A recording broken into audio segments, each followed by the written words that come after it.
그래서 구원하심으로라는 제목으로 같이 은혜를 나누고자 합니다. 여러분들 사무엘상 14장 15절까지는 아마 7월 말에 제가 설교했습니다.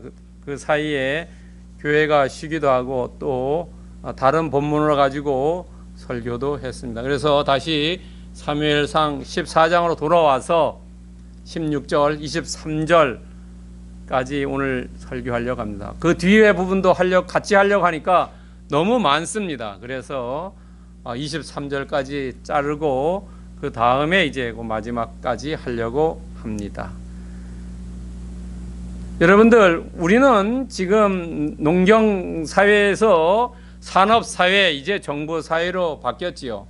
그러나 사회가 바뀌었다 하더라도 우리 실생활에 소는 매우 중요하지요. 여러분들, 요즘은 소가 농사를 짓는데 크게 이용되지는 않습니다만은 고기와 우유를 제공하고 있지요. 또 시골에 가더라도 소가 보그레라 하지요. 농사 짓는 데는 거의 안 씁니다. 경운기라든지 트랙터로 농사를 짓습니다. 그런데 이 소가, 제주도는 이렇게 누런 소가 아니고 까만 소가 이죠. 그래서 흑우라 그러죠. 그래서 제주도청에서의 흑우, 이 까만 거 5개를 이렇게 선택해 가지고 특별히 육성하고 있죠. 흑우가 이제 검은 소고, 그 다음에 흑돈이라 해서 검은 돼지가 있고요. 또 서리태라 해서 검은 콩, 그 다음에 흑임자라 해서 검은 깨, 다음에 흑미라 해서 검은 쌀. 이건 조금 이해하기 어렵습니다만은 밭에다가 쌀을 심는 겁니다. 이렇게 5가지를 제주에서 특별히 열심히 하고 있습니다. 여러분들, 저기 검은 오름 지역에 가면은 그 지역에서는 서리태와 흑임자를 특별히 재배해 가지고 영농 사업단을 꾸려서 활발하게 판매와 생산을 하고 있는 줄로 알고 있습니다. 여러분들, 이 소는 우리나라에서는 이렇게 농업과 고기와 우유를 제공하지만요, 인도 같은 데서는 이게 신성시 되고 있지요. 그래서 우리나라도 성경에서도, 우리나라 아니라 성경에서도 보면은 이 소가 중요하게 여겨졌지요. 가장 부자들이 예물을 드릴 때 소를 드렸어요. 가장 가난한 사람은 어떤 것이냐면 새를 드렸어요. 새요. 그래서 조그만 사람은 양을 드리고 조금 더 큰 것을 드리고 이렇게 드렸습니다. 그런데 이 소와 관련된 우리가 얘기가 많이 있지요. 특별히 그 중에서도 우리가 소가 관련된 사자성어를 많이들 알고 계십니다. 이 중에서도 특별히 많이 알고 있는 단어가 위독경이라는 얘기합니다. 소귀의 경읽기라 그러죠. 얘기할 때에 말을 해도 듣지 않는 사람, 이런 것을 얘기할 때 위독경이라고, 소귀의 경읽기라고 얘기하죠. 왜냐하면 얘기해도 듣지 않는다라고 하는 거죠. 자, 그 다음에 또 단어 있죠. 교각사루라는 게 있습니다. 소는 뿔이 있죠. 그 뿔이 이렇게 가지고 싸움도 하기죠. 여러분들, 청도 소싸움 저는 직접 가보지 못했습니다만 텔레비 같은 데 보면요, 이 서로 뿔로 서로 봤죠. 황소 큰 것들이요. 그런데 뿔이 정말로 잘 이렇게 뻗어 있어야 되는데 이것이 굽어져 있다든가 하면은 잘 싸움을 할 수가 없는 거지요. 그래서 이 뿔을 고치려고 하다가 이 소를 죽인다 하는 거죠. 우리가 작은 것들을 고치다가 어떤 것을, 큰 것을 망가뜨릴 때 그것을 교각사루라고 얘기합니다. 또 구일모라는 것도 있습니다. 9마리 소에 하나의 털을 찾는다는, 큰 것 중에 작은 어떤 잘못된 것을 찾아내려고 허둥버둥할 때에 구일모라고 얘기합니다. 그 다음에 우리가 많이 듣는 말 중에 하나 또 있죠. 우보말리라고 합니다. 사람들이 100m를 달릴 때는 힘을 다해서 달리지요. 그러나 말리를 간다고 해보십시오. 그러면은 자기 페이스대로, 자기 성격대로, 자기가 할 수 있는 방법대로 가야지 다른 사람 따라가고 하면은 안 되지요. 뱁새가 황새를 쫓아가면 가랭이가 찢어지지요.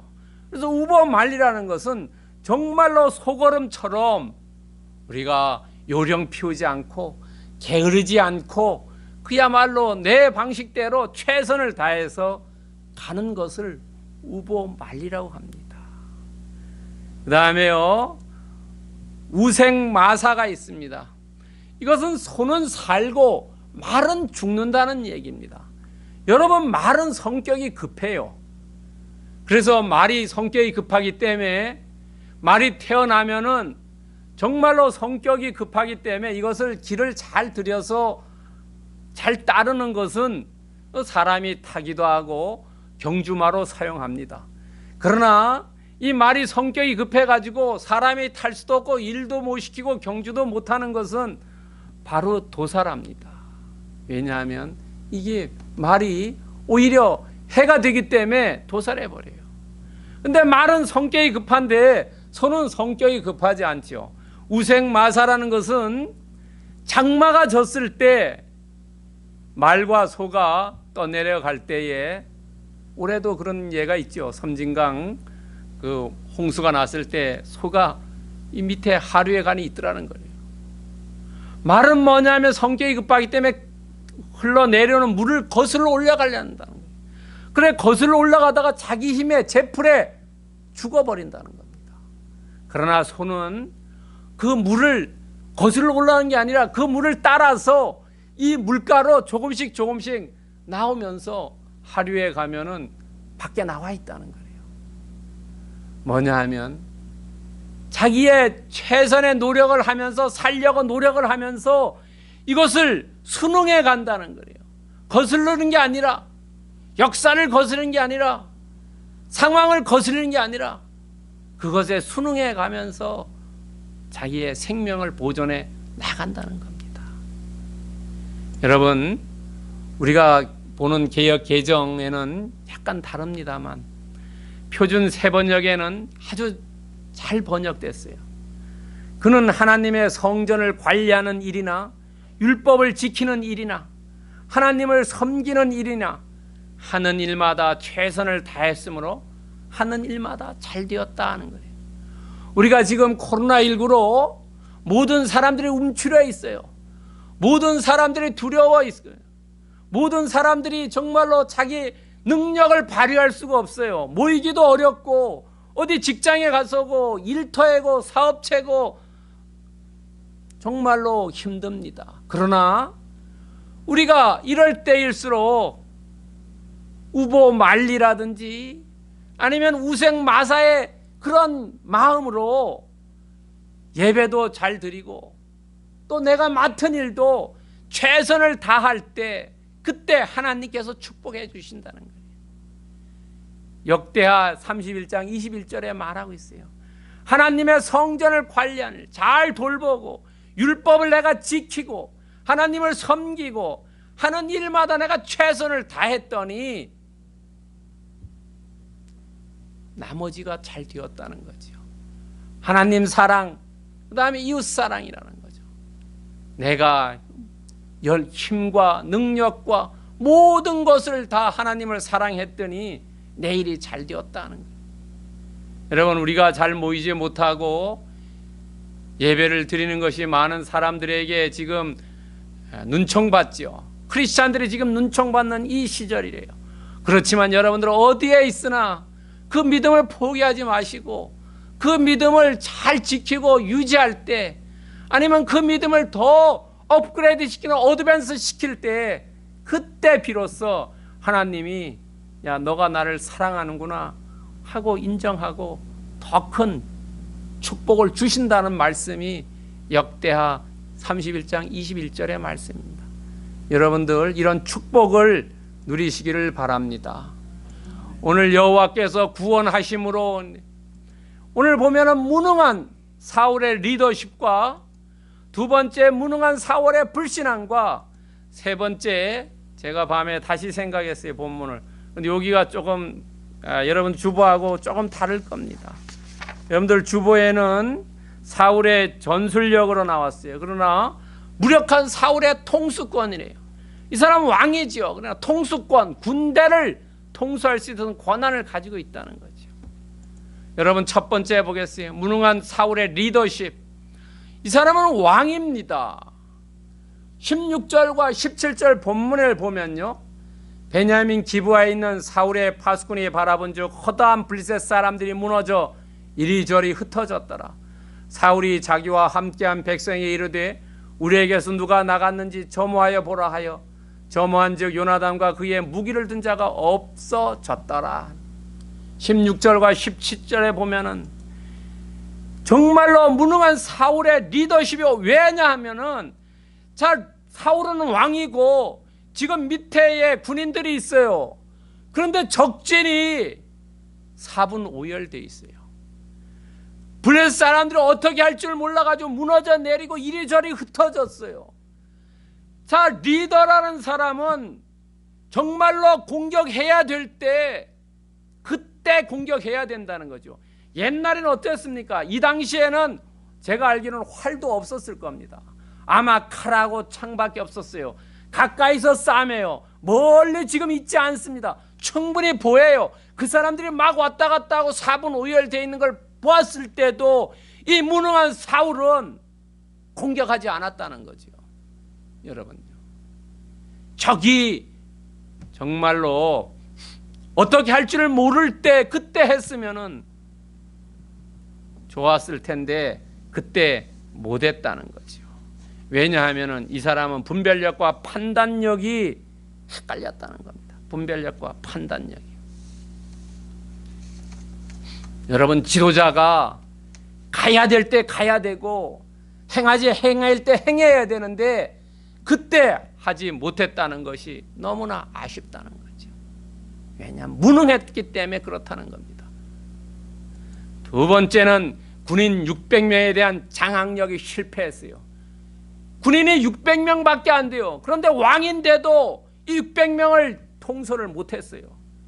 왜냐하면 누가 나갔는지 두 사람이나 빠져 있어요. 군대에서 점호가 되게 중요하죠. 몇 사람이 나가고 몇 사람이 들어왔는지 이것을, 이 조직을 장악을 못했다는 거죠. 무능하기 때문에, 무능한 지도자기 때문에, 무능한 지도자는 누가 나갔는지 누가 들어왔는지 모른다는 거예요. 여러분, 직장 생활하면은 어디 갈 때 상사에 얘기하고 가야 되죠. 그리고 또 상사는 뭔 일이 있으면 위로 보고하고 아래로 사람이 어떻게 되어 있는지 늘 이게 출입이 알 수 있어야 되는 거죠. 그거를 모르는 사람은 무능한 사람이라는 거죠. 지도자가요. 밑에 사람이 자기 멋대로 하면 윗사람을 완전히 멸시하는 꼴이 되죠. 그런 사람 인사 조치해야 된다는 거죠. 무능했다는 거죠. 조직에 많지도 않은 600명 정도를 장악에 실패한 사람, 이 사람이 무슨 리더십이 있었냐는 거죠. 세 번째는 쌍방의 소통이 부족이라는 거죠. 오늘날에도 부모와 자식, 부부 잘 소통이 안 된다는 거죠. 리더십이 부족하다는 거죠. 직장에서 상사와 부하의 리더십, 어디에서나 화기애애하고 화목하면은 소통이 잘 되죠. 서로가 서로 자기를 앞세우기 때문에 소통이 안 된다는 거죠. 내가 왕인데 어떻게 하겠냐? 저 사람이 언제 왕 됐어? 이러면서 서로가 화목하지 않고 불목했다는 거죠. 이러니까 이 사울은 리더십이 없었다는 거예요. 여러분요, 왜냐하면은 이 유능한 리더십은 그 밑에 있는 사람들 전체를, 자기 커뮤니티, 자기가 통치하고 있는 사람들을 나누는 게 아니라 결속시키고 일치시키고 단합시켜야 되는 거죠. 하나로 만들어야 돼요. 가장 하나로 만들기 좋은 거는 뭐냐면 공포의 정치래요. 공포하는. 사람들을 그냥 쳐 죽이고 하면은 공포는 되죠. 그러나 그런 공포의 정치는 오래가지 못하지요. 역사가 증명하지 않습니까? 이 무능한 사울은 공포의 정치도 안 하고 그냥 자기 멋대로 내비뒀다는 거예요. 왜냐하면 사람이라는 것은 어떻습니까? 아는 만큼 보인다는 거예요. 아는 만큼. 그리고 보고 싶은 것만 본다는 겁니다. 여러분, 우리가 2층에 안 올라가 보면 2층이 어떻게 되는지 알 수 없지요. 지도자라는 것은 끊임없이 공부해야 된다는 거죠. 끊임없이 노력해야 된다는 거죠. 왜냐하면 아는 만큼 보이기 때문에 그래요. 여러분, 성경을 읽을 때마다 감동이 다르지요. 그것이 왜냐하면 아는 만큼 보이기 때문에 그렇어요. 처음에 볼 때는 처음에만큼 보이고 많이 보면 많이 볼수록 보인다는 거예요. 그게 감동이 되는 겁니다. 여러분, 누가복음 10장 24절에 보면 내가, 예수님께서 말씀하시오, 내가 너희에게 말하노니 많은 선지자와 임금이 너희가 보는 바를 보고자 하였을 때 보지 못하였으며 너희가 바를 듣고자 하였을 때 듣지 못하였느니라. 여러분, 생각해 보세요. 우리가 원하는 것들을 지도자가 해줘야 되는데 해주지 못하는 거예요. 왜냐하면 시야가 다르다는 거예요. 그렇다면 나는 어떻게 해야 되냐는 거예요. 내가 지도자라면 나는 어떻게 해야 되냐는 거예요. 리더십을 발휘해야 되겠죠. 이 사울과 반대의 길을 걸으면 정말로 유능한 지도자가 된다는 거죠. 여러분에게 그런 축복이 임하길 축원드립니다. 두 번째는 무지한 사울의 불신앙입니다. 18절과 19절입니다. 사울이 아히야에게 이르되 하나님의 교회를 이리로 가져오라 하니 그때에 하나님의 교회가 이스라엘 자손과 함께 있음이라. 사울이 제사장에 말할 때에 브리스 사람들의 진영에 소동이 점점 더한지라. 사울이 제사장에 이르되 내 손을 거두라 하고. 여기서 사울이 왕입니다. 사울이 왕인데도 불구하고 이 당시에 제사장이 따로 있었어요. 선지자가 따로 있었어요. 그런데 이 사울은 초법적인 왕권을 사용하려고 그래요. 초법적인.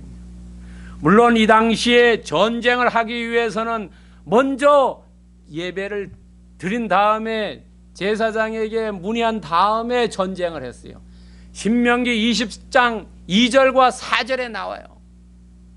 전쟁을 하기 전에 먼저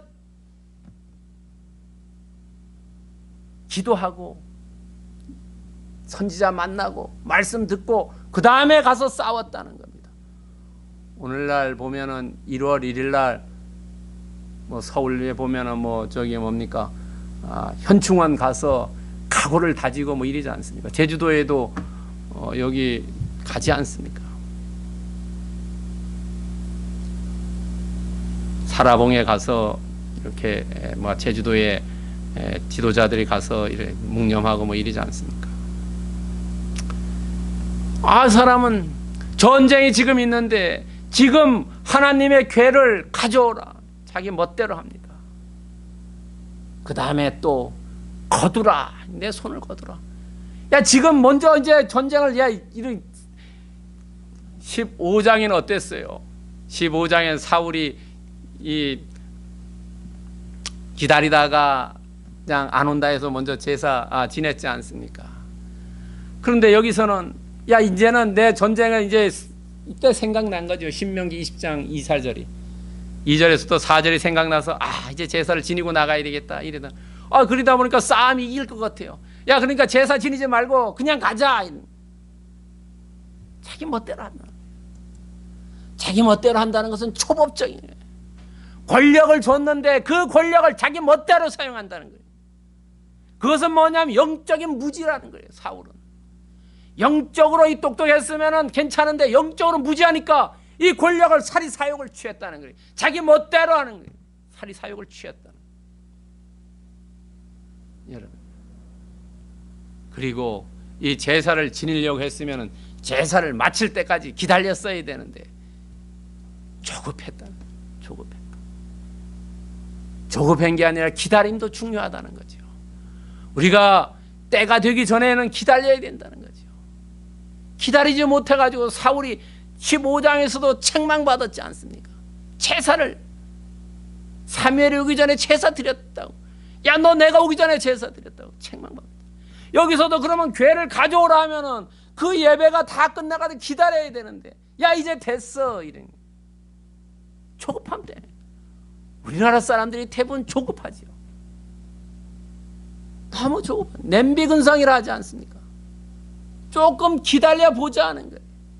조금 늦게 가는 게 손해가 아니다는 거죠. 우리가 완벽하게 하는 것이 손해가 아니다는 거예요. 너무 조급해가지고 다시 하고 이러지 않습니까? 여러분, 12월 되면 여기저기 공사장 가면은 이 보드블록 많이 이렇게 고치고 이러죠. 너무. 여러분, 우리는 어떻게 해야 되겠습니까? 이렇게 무지한 불신앙이죠. 이 사람은 하나님을 제대로 제가 보기엔 섬기지 않은 것 같아요. 아니면 처음에 섬겼다 하더라도 믿음이 변절된 거죠. 우리는 늘 정말로 이 무지한 사울의 불신앙을 따르는 게 아니라 나에게 주어진 이것을 하나님의 영광을 위해서 하나님을 사용해야지, 자기 자신을 위해 사용되면 멸망의 길로 간다는 거예요. 조급해지고 자기 생각대로 하게 되기 때문에. 그렇기 때문에 우리가 잘 아는 말씀이 마태복음 6장 33절에 얘기하는, 그런즉 너희는 먼저 그의 나라와 의를 구하라. 조급하더라도 먼저 기도하고. 우리가 많이 알지 않습니까? 물에다가 나뭇잎 하나 떠줘서 나뭇잎 불고 마시라. 그냥 마시면 죽을까 봐요. 우리는 어려운 시절, 힘들고 할 때마다 먼저 하나님을 구해요. 주님께 예를 구하는 거. 어떻게 내가 해야 되냐 묻는 그것이 우리의 불신앙이 아니라는 거예요. 내 뜻대로 하는 것은 그건 인본주의고 불신앙이라는 겁니다.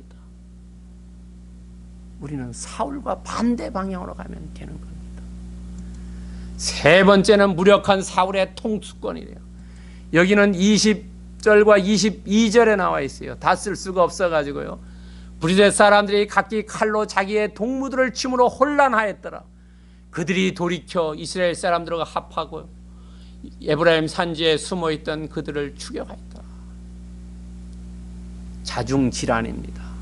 자기네들끼리 이제 무너져서 사분오열됐던 것이 아니라 이제는 자기네들끼리 치고받는 거래요. 죽이는 거래요. 서로. 여기 친다는 것이 칼로 치는 겁니다. 창으로 치는 겁니다. 이런 것이 하나님의 역사라는 거래요. 여러분, 우리가 뭐든지 어느 집단이 무너지는 거 보면은 그 내부에서 먼저 무너져요. 외부에서 절대 무너지지 않어요. 여러분, 역사가 가르쳐줘요. 이 안에 가정도, 사회도, 국가도, 어느 직장의 사업체도 전부 내부에서 무너지지 외부에서 무너지지 않습니다. 이것이 뭐냐면 하나님의 역사라는 거예요. 이것이 사울이 제대로 영적으로 깨어있다면 이걸 봤다는 거죠. 왜냐하면 사사기 4장 22절에 기드온의 300명이 갔을 때도 그 기드온의 300명이 사람들을 전쟁을 한 게 아니라 자기네들끼리 나팔 불 때 무너졌어요. 그 많은 사람들이 무너져 버렸어요. 역사를 보더라도, 우리의 경험을 보더라도, 어느 회사가 넘어가는 것도 보면은 대부분 왕자의 난 때문에 무너지지 않습니까? 내부 때문에 무너진다. 이것이 하나님의 역사를 인데 그것을 눈치채고 공격해야 되는데 이때까지도 몰랐다는 거죠. 그리고 사울은 통수권의 군대를 동원한 게 아니라 이 안에 있던 브리셋 사람들 안에 있던 용병이니 히브리 사람들이 이제 가만히 보니까 이것들이 싸움하는 게 아니라 내가 죽어버리겠다 해가지고 히브리 사람들이 전향을 해요. 전향을 해요. 이스라엘 사람들 이 사울한테로 전향을 한다. 세 번째는 뭐냐면 에브라임 산지에 이 사람들이 무서워가지고 산지에 가 있던 사람들이 가만히 보니까 이제 이길 때가 됐으니까 밥상에 숟가락 얹는 꼴이죠. 이제 나가면 되겠다 해가지고 거기 에브라임 산지에 숨어있던 사람들이 용기를 가지고 이제 나왔습니다. 나와가지고 싸움하는 게 아니라 이 브리스 사람들이 도망가니까 뒤따라가면서 치는 거예요. 이 사울은 군의 통수권을 가지고 있는 거죠. 왕이 아닙니까? 국군의 통수권을 가지고 있는데 그걸 사용하지 않았는, 무력하기 때문에 어떻게 해야 될지는 모르기 때문에. 그리고 자기가 한 게 아니래요. 누가 했어요?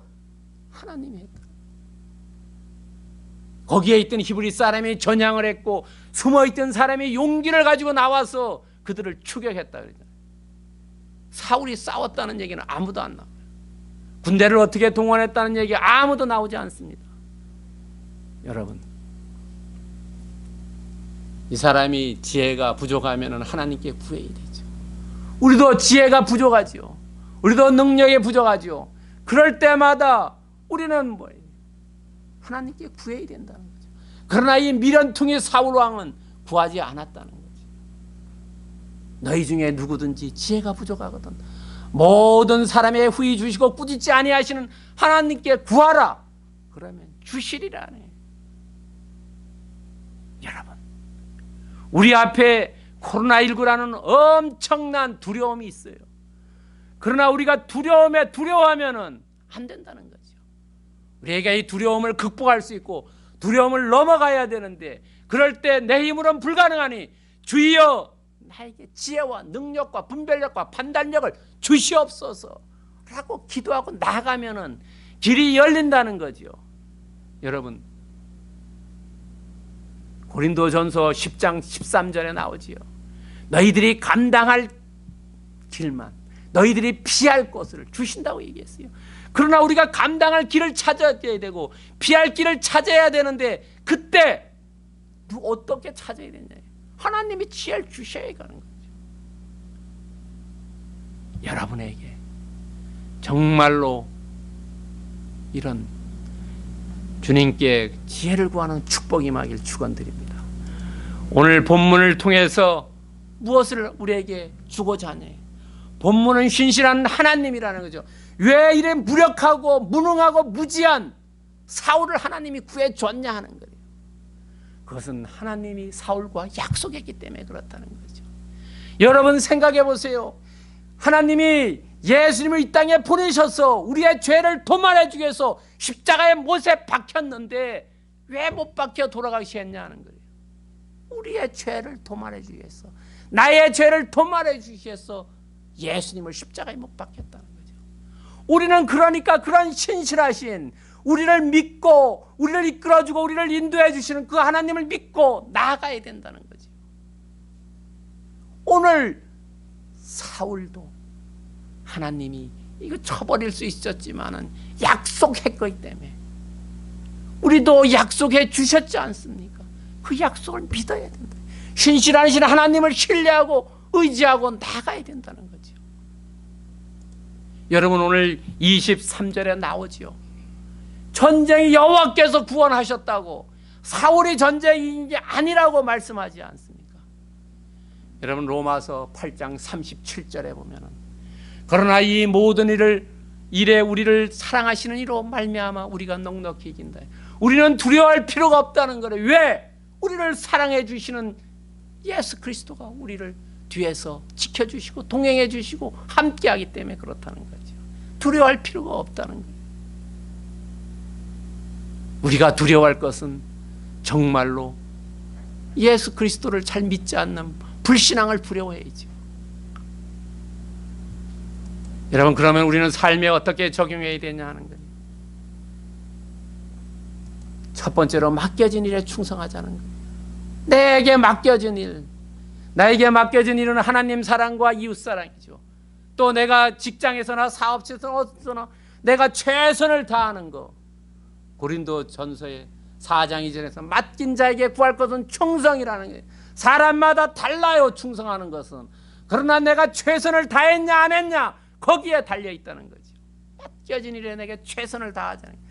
하나님 섬기는 것도 내가 최선을 다하고 나에게 주어진 일도 내가 최선을 다해야 된다는 거죠. 그것이 곧 크리스찬의 본분이라는 겁니다. 두 번째는 영적인 민감함에 반응하자는 거예요. 여러분, 사도행전 16장 9절에 보면은 바울이 아시아에서 꿈을 꿨을 때 동쪽으로 올라 그랬죠.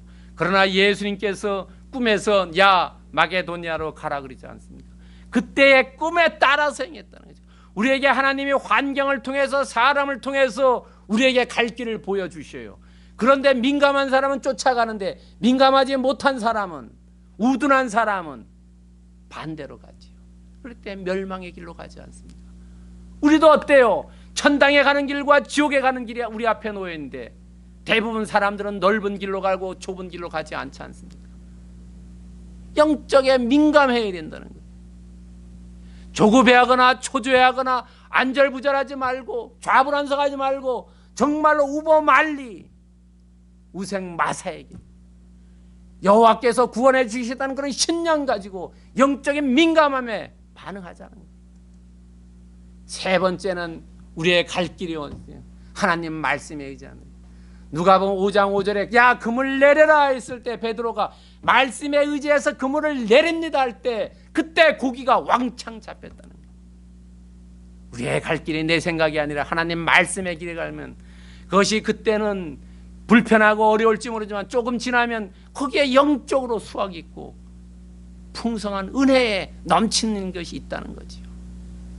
왜냐? 여호와께서 우리의 길을 구원하셨기 때문에 예수님이 우리의 죄를 다 도말해 주셨기 때문에 우리는 시온의 평탄대로로 갈 수 있다는 거지요.